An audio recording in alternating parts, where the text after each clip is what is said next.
اب میں آپ کو چند ایک مثالیں دیتا ہوں ڈاکٹروں کی، جس سے آپ کو پتا چلے گا کہ بھائی ہم کس چیز سے دل لگا رہے ہیں. کتنے بڑے بیوقوف ہیں ہم لوگ، کانسیپٹ ہی کلیئر نہیں ہے ہمارے. تو ڈاکٹروں کی مثالیں اس لیے دے رہا ہوں کہ قرآن و سنت کی مثالیں تو سنتے رہتے ہیں نا، ان پہ تو یقین نہیں آتا. اس میں ڈاکٹروں کی مثالیں دے رہا ہوں. تو ہارٹ اسپیشلسٹ ڈاکٹر، ایک نہیں کئی ڈاکٹروں سے پوچھا ہے، کہتے ہیں بھائی بغیر کسی وجہ کے بھی ہارٹ اٹیک ہو سکتا ہے. بیٹھے بیٹھے ٹائم کوئی وجہ نہیں ہے، ایکسرسائز بھی کر رہے ہو، جم بھی جا رہے ہو، ساری صحت مند خوراکیں، پھر بھی مر سکتا ہے آدمی. لیکن چانس کم ہوتا ہے، مگر ہوتا ہے، ختم نہیں ہوتا چانس. دوسرا بڑی بیماری کیا ہے؟ شوگر ہے کہ نہیں ہے؟ شوگر سے بھی لوگ مرتے ہیں، گردے بیٹھ جاتے ہیں، بینائی چلی جاتی ہے، دماغ خراب ہو جاتا ہے، پتہ نہیں کیا کیا ہوتا ہے. شوگر تو ہر جگہ جا کے اٹیک کرتی ہے. گردے گئے تو ڈائلسس پہ آ گئے، ڈاکٹر خود بتا دیتے ہیں اتنے دن تک آپ کی زندگی ہے. اب شوگر کے لیے کتنے سارے شوگر اسپیشلسٹ جو ہے نا بڑے بڑے، ان سے میں نے رابطے کیے. میں نے کہا بھائی شوگر سے کیسے بچا جا سکتا ہے؟ انہوں نے کہا ویٹ نہیں بڑھنے دو، یہ کرو، وہی جو صحت مند خوراکیں اور بادام پستے اور اخروٹ اور آرگینک چیزیں، سارے ڈاکٹر یہی بتاتے ہیں، بھاگو دوڑو ایکسرسائز کرو. ڈاکٹر صاحب کیا یہ سارے کام کرنے کے بعد گارنٹی ہے شوگر نہیں ہوگی؟ شوگر کے اسپیشلسٹ بولے گا گارنٹی میرے بھائی، بولو نا نہیں ہے. ابے پھر کیا؟ وہ واقعہ بتا دو، لیکن ابھی نہیں بتاؤں گا وہ واقعہ. پھر بھی گارنٹی نہیں ہے. وجہ کیا ہے بھائی؟ نہیں بھائی کچھ پتہ نہیں ہوتا کسی بھی چیز کا. موروثی ہوتی ہے، آپ کے باپ دادا نانا پردادا میں کسی کو ہوئی ہوگی، آپ کو ہو گئی. گارنٹی ڈاکٹر کسی چیز کی نہیں لیتا. گارنٹی فریج کی لی جا سکتی ہے، گاڑی کی لی جا سکتی ہے، بہت ساری چیزوں کی. انسان کی جو باڈی ہے اس کی گارنٹی ہے ہی نہیں. امکان ہوتا ہے کہ یہ جلدی نہیں مرے گا، یہ جلدی مر جائے گا، امکان کی حد تک، اس سے زیادہ کچھ بھی نہیں ہے. آگے چلتے ہیں ہم. کینسر کے اسپیشلسٹ، کتنے لوگوں کو کینسر ہوتا ہے نا. کینسر کے اسپیشلسٹ سے میری کئی دفعہ ملاقات ہوئی، اور وہ اسپیشلسٹ بھی معمولی اسپیشلسٹ نہیں ہے، جو کینسر کے اسپیشلسٹ کو پڑھاتے ہیں، یعنی اسپیشلائزیشن کرواتے ہیں کینسر میں. اور یورپ کے ایک دفعہ ملاقات کے لیے آئے. میں نے کہا ڈاکٹر صاحب آپ جو مجھ سے پوچھنے کے لیے آئے وہ بعد میں پوچھنا، پہلے میں آپ سے کچھ چیزیں پوچھنا چاہتا ہوں. کینسر سے بچنے کے لیے کیا کرنا چاہیے؟ یہ میں صحت پہ آپ کو رپورٹیں پیش نہیں کر رہا. آپ کہیں مفتی صاحب کیا شوگر کینسر، اور یہ تو ڈاکٹروں کا کام ہے بھائی، یہ ڈاکٹروں سے پوچھو. میں تو آپ کو میڈیکل سائنس کی رپورٹوں سے عبرت دلا رہا ہوں کہ اللہ رسول کی باتوں سے عبرت نہیں ہوتی، ڈاکٹروں سے ہی پوچھ لو عبرت ہو جائے گی. یہ دنیا دل لگانے کی جگہ بولو نہیں ہے، یہ 4 شادیوں کی جگہ ہے بس، تاکہ دل لگے ہی نہیں یہاں پہ. یہ 4 شادیوں سے بھی مسافر خانے کا احساس پیدا ہوتا ہے. پتہ ہے آپ کو، لوگ سمجھتے ہیں 4 شادیاں یہ دنیا کی محبت کی علامت ہے، حقیقت ہے دنیا کے مسافر خانہ سمجھنے کی علامت ہے. 4 شادیوں والے کا کوئی گھر ہوتا ہی نہیں ہے. ایک دن یہاں تو دوسرے دن وہاں، پھر تیسرے دن وہاں، چوتھے دن وہاں. ایک صاحب نے مجھ سے کہا نا، میرا وہ بڑا لطیفہ ہٹ ہوا تھا. میری 2 گھر والے تھے، تو میں ایک گلشن اقبال میں، ایک ہاکسبی روڈ کی طرف، کتنا فاصلہ تھا نا. تو ایک اسٹیٹ ایجنٹ تھے میرے دوست، میں ایک دن یہاں تو دوسرے دن بس میں بیٹھ کے جاتا تھا. میں وہ ہاکسبی کتنا دور، 1.5 گھنٹہ لگتا تھا. انہوں نے کہا مجھے آپ پہ بہت ترس آتا ہے. ایک دن یہاں، اگلے دن وہ ادھر. کہتے ہیں نا دھوبی کا کتا نہ گھر کا نہ گھاٹ کا، کوئی ٹھکانا ہی نہیں ہے. میں نے کہا درس مجھے آپ پہ آتا ہے. ایک دن وہاں، دوسرے دن بھی وہاں، تیسرے دن بھی وہاں. 10 سال ہو گئے وہاں، 15 سال ہو گئے وہاں. ہم نے کہا ہم تو ایک دن یہاں تو دوسرے دن کہاں ہیں؟ وہاں ہیں.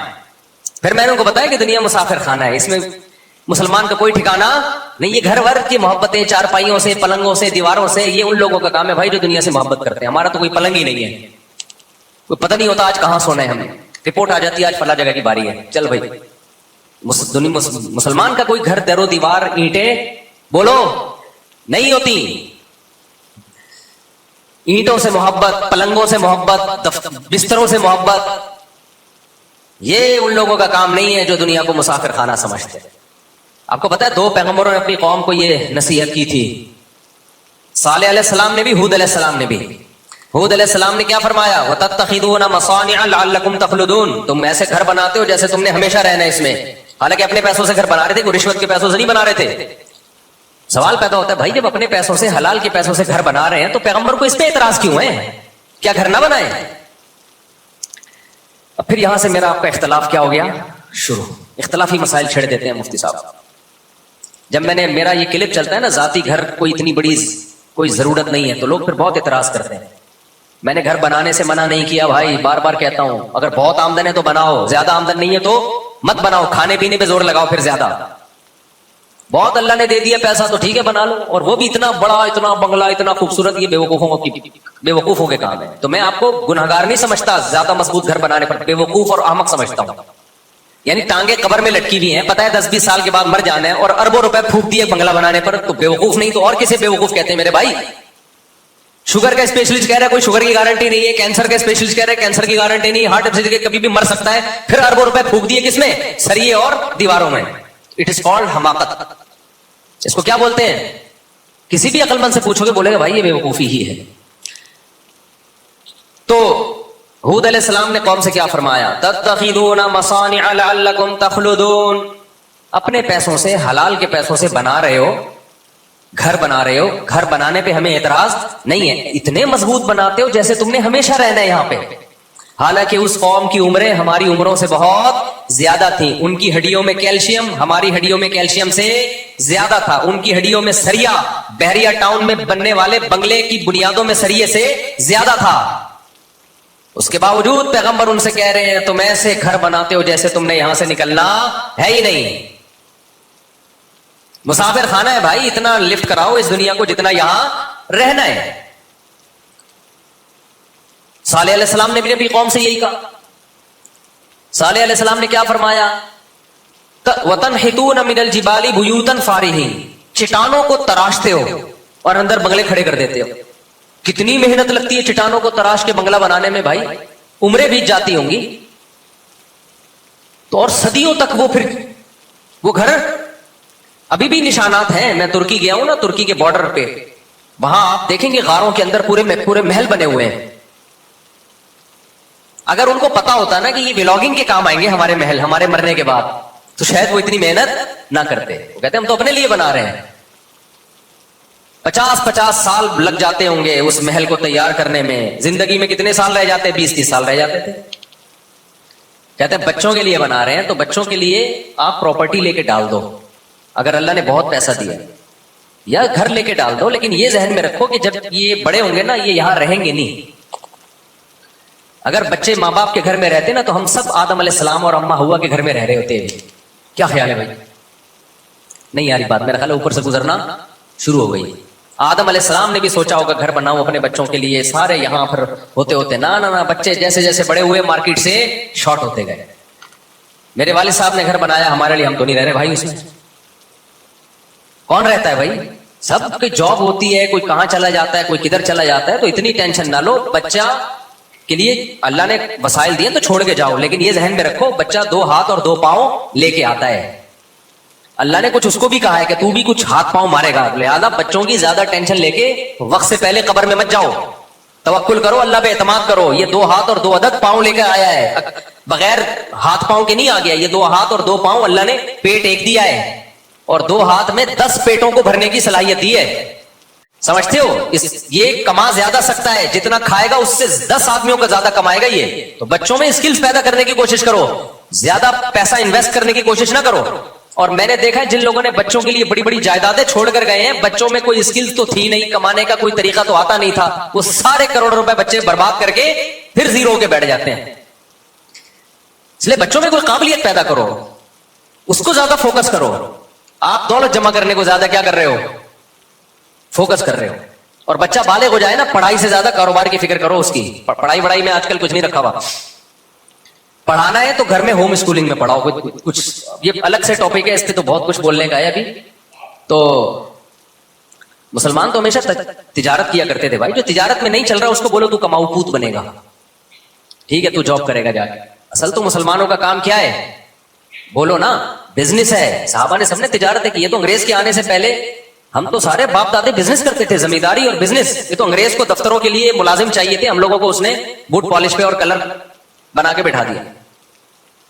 और अगर जॉब करनी है तो वो जॉब करो जिसका कोई विजन हो, यानी किसी इदारे जिसका कोई बड़ा विजन हो, उस इदारे में जॉब करो, ताकि आपकी इस जॉब से इंसानियत को फायदा हो। मिसाल के तौर पर आप गुटखा कंपनी में जॉब कर रहे हो, उसका क्या फायदा है यार? पेप्सी में जॉब कर रहे हो, उसका क्या फायदा? लोगों को पेप्सी पिला के क्या मिलेगा आपको? टीचर बन जाओ किसी यूनिवर्सिटी में, उसमें आप लोगों को क्या कर सकते हो? गाइड।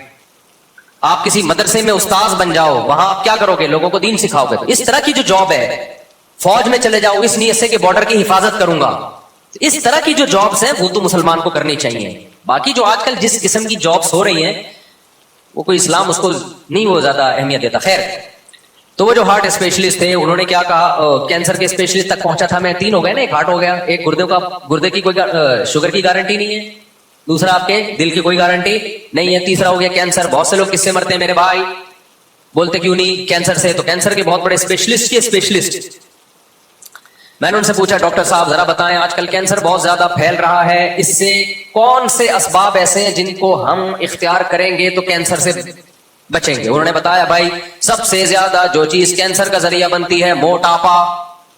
क्या चीज बनती है बोलो ना। आप जितना खा रहे हैं आपकी एनर्जी उतनी यूटिलाइज नहीं हो रही, इस्तेमाल नहीं हो रही। इनपुट ज्यादा है, आउटपुट क्या है कम है। इनपुट 3-3 पराठे हैं, आउटपुट क्या है दफ्तर में बैठ के कीबोर्ड से लव लेटर लिख रहे हैं, इसके अलावा या फेसबुक पे कमेंट्स कर रहे हैं और कुछ भी नहीं है। तो 2 उंगलियां चलाने के लिए 2-3 पराठों की बिल्कुल भी जरूरत बोलो नहीं है। सब यही कर रहे हैं, सब यही कर रहे हैं। हो सकता है मैं कोई वो बहुत कोई ऐसा नहीं हो कि मैं कोई आप समझ रहे मुझसे पता नहीं शायद 2 आने वाले सुबह खजूर के चख लेते होंगे। हम सब इस बीमारी में मुब्तला हैं। हमारी मेहनत कम है और खुराकें क्या है बहुत ज्यादा। तो मैंने कहा डॉक्टर साहब फिर क्या करना चाहिए। उन्होंने कहा वजन नहीं बढ़ने दो मेरे भाई, खास तौर पे 40 साल के बाद किसी कीमत पे वजन बोलो नहीं बढ़ने दो। मीठा क्या करो मेरे भाई, 40 साल के बाद खासतौर पे जो चीनी है इसको क्या कर दो छोड़ दो। अच्छा मैंने कहा भाई सिगरेट, और हाँ मैंने कहा और क्या। उन्होंने कहा गुटखा, गुटके से मुंह का कैंसर, गले का कैंसर, तंबाकू से।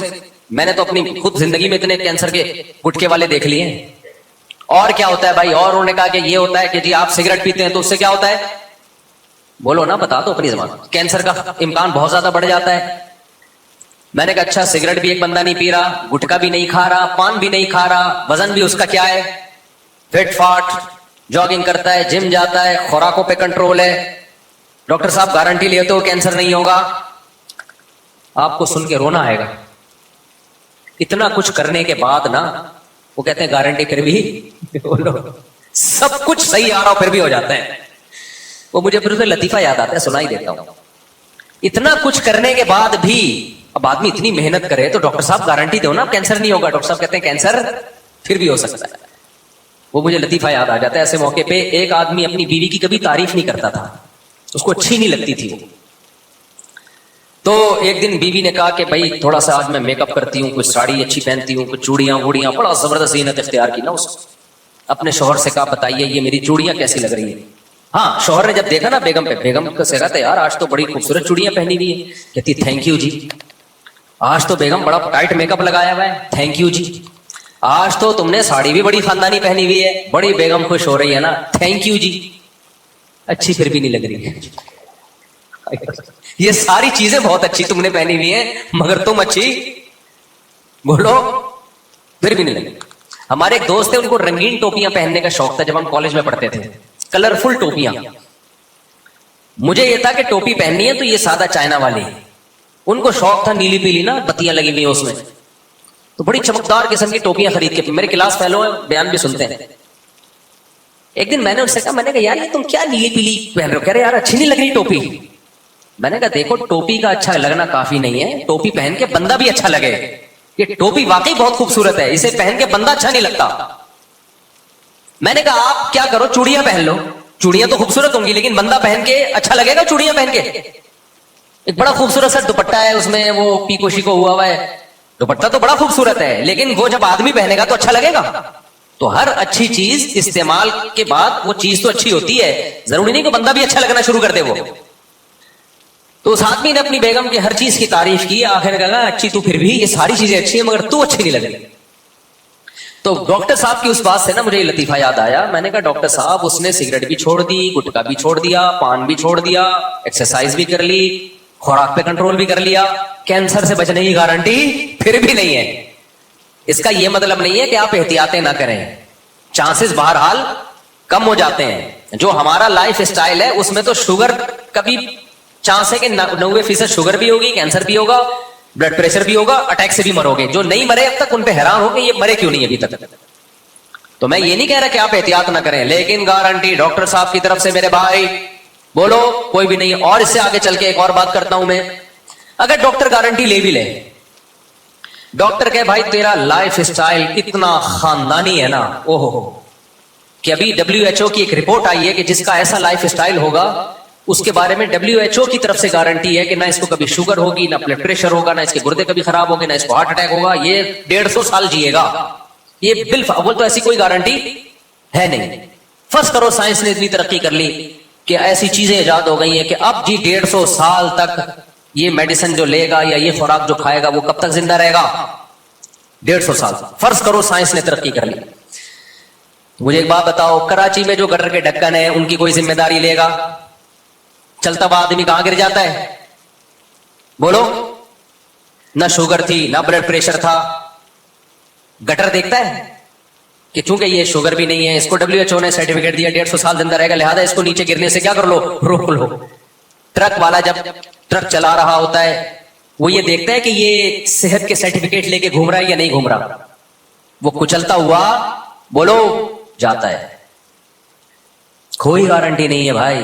آپ کہہ سکتے ہو یہ حادثات, امریکہ میں تو گٹروں کے ڈھکن ہوتے ہیں, چلو ہم امریکہ چلتے ہیں, وہاں جا کے رہیں گے, وہاں یہ حادثات کا چانس کم ہے. بھائی وہاں جب حادثہ ہوتا ہے تو ہول سیل کے حساب سے پبلک جاتی ہے, یا تو ایک بندہ مرے گا دوسرا سدھر جائے گا کہ سڑک پہ چلو ہی نہیں, ٹرک مارتا ہے. جاپان میں ٹرین کتنی زبردست, جاپان نے ٹرین کی ٹیکنالوجی میں ترقی کی ہے, لیکن ٹرینیں وہاں بھی الٹتی ہیں. اور جب جاپان کی ٹرین الٹتی ہے نا تو 500 کلومیٹر فی گھنٹہ جو ہماری ٹرین الٹے گی نا, الٹنے سے پہلے آپ چھلانگ لگا سکتے ہو. حقیقت ہے, اتنا چانس دیتی ہے وہ, کیونکہ ایسے چھکا چھک چل رہی ہوتی ہے اور کھڑکڑ کھڑکڑ کی آوازیں آتی ہیں, پہلے انجن ہلتا ہے, ٹرین آپ کو اندازہ ہو جاتا ہے کہ بھائی کچھ زیادہ ہی ہو گیا. بہت موقع ملتا ہے کہ بھی چھلانگ لگا لے تو. یہ جو 500 کلومیٹر پر آور سے بھاگ رہی ہے نا, اللہ نہ کرے جب اس میں حادثہ ہوتا ہے تو پھر چھلانگ لگانے کا موقع پھر ایسے گاجر مولی طرح کٹتے ہیں لوگ, جہاز بھی گرتے ہیں. میں ایک سفر کر رہا تھا, ایک پائلٹ نے مجھے بتایا, جہاز میں پائلٹ نے, تو ہر طبقے سے جب آدمی مشہور ہوتا ہے تو ہر طبقہ جاننے لگتا ہے تو دوستی ہو جاتی ہے. ایک آپ کو دلچسپ واقعہ بتاؤں, میں سعودیہ جا رہا تھا تو ایک خوشبو میں نے بڑی خاندانی لگائی ہوئی تھی, تو ایئر ہوسٹس کو وہ خوشبو بڑی پسند آ گئی. مجھ سے ڈائریکٹ تو اس نے شرم کی وجہ سے کہا نہیں, جو اسٹیورڈ ہوتا ہے نا اس کو بولا کہ مفتی صاحب نے کون سی خوشبو لگائی ہوئی ہے, یہ بڑی زبردست خوشبو ہے. تو میں نے جیب سے نکال کے اس کو دکھا دی, یہ والی خوشبو لگائی ہوئی, اور پھر میں نے جیب میں ڈال دی. اچھا مجھے تو ذہن میں ہی نہیں رہا کہ یہ بیچاری مانگ رہی ہے خوشبو یا کیا, میرے دماغ میں واقعی یہ بات نہیں آئی. اچھا میں نے اپنے دوستوں کو جا کے بتایا کہ یار یہ خوشبو, اب ہر آدمی وہ خوشبو مجھ سے مانگ رہا ہے. تو ہمارے ایک دوست ہانگ کانگ گئے, وہ خوشبو لگا کے کہہ رہے کسی نے لفٹ نہیں سمجھ میں آ رہی نہیں آئی میرا خیال ہے, بہت گہری بات کہہ گیا میں, بہت گہری بات کہہ گیا, جلدی سمجھ میں نہیں آئی. یہ بالکل ایسے ہی ہے کہ کچھ لوگ جا رہے تھے تو گروپ کی شکل میں نا, انہوں نے کہا اگر کسی نامحرم عورت پہ نظر پڑے تو استغفار پڑھنا ہے, استغفر اللہ استغفر اللہ. اچانک استغفار کی آواز آئی, سب نے بولا کہاں ہے بھائی کہاں ہے. اچھا خیر, تو ٹرکوں کی گارنٹی کون, ہاں وہ میں بتا رہا تھا کہ پائلٹ نے بتایا, میں نے کہا بھائی کوئی حادثے آپ نے کبھی دیکھے ہو, جہاز میں کتنا سیکیورٹی کا نظام ہوتا ہے نا, کتنا بہترین. انہوں نے بتایا رشیا میں ایک دفعہ ہم جا رہے ہیں, رشین جہاز تھا روس کا.